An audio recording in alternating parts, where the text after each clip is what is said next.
वादियों में बर्फबारी शुरू होते ही कश्मीर की वादियां गुलजार हो गई हैं। धारा 370 हटने के बाद कश्मीर में चैन व अमन भी देखने को मिला।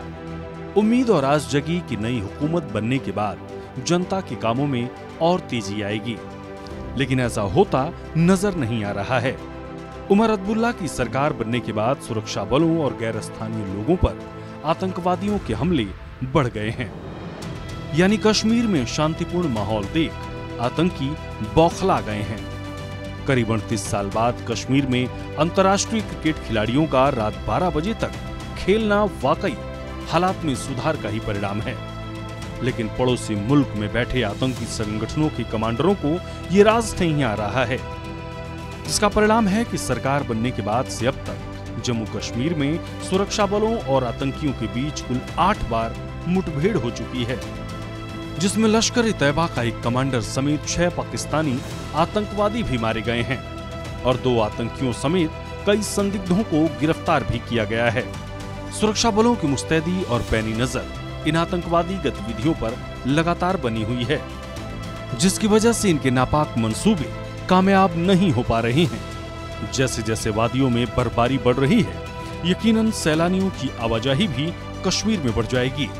ऐसे में सुरक्षा बलों की मुस्तैदी और तेज हो जाएगी, जिससे आतंकियों के नापाक मंसूबे नस्तनाबूद हो सकें।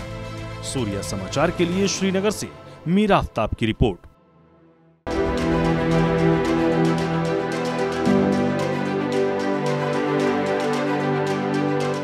वादियों में बर्फबारी शुरू होते ही कश्मीर की वादियां गुलजार हो गई हैं। धारा 370 हटने के बाद कश्मीर में चैन व अमन भी देखने को मिला। उम्मीद और आस जगी कि नई हुकूमत बनने के बाद जनता के कामों में और तेजी आएगी, लेकिन ऐसा होता नजर नहीं आ रहा है। उमर अब्दुल्ला की सरकार बनने के बाद सुरक्षा बलों और गैर स्थानीय लोगों पर आतंकवादियों के हमले बढ़ गए हैं। यानी कश्मीर में शांतिपूर्ण माहौल देख आतंकी बौखला गए हैं।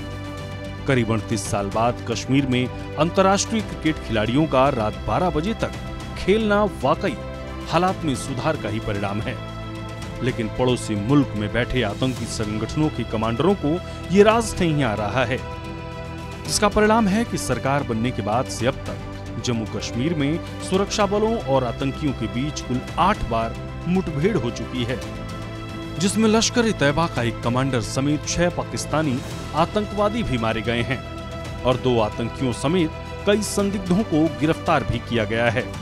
सुरक्षा बलों की मुस्तैदी और पैनी नजर इन आतंकवादी गतिविधियों पर लगातार बनी हुई है, जिसकी वजह से इनके नापाक मंसूबे कामयाब नहीं हो पा रहे हैं। जैसे जैसे वादियों में बर्फबारी बढ़ रही है, यकीनन सैलानियों की आवाजाही भी कश्मीर में बढ़ जाएगी।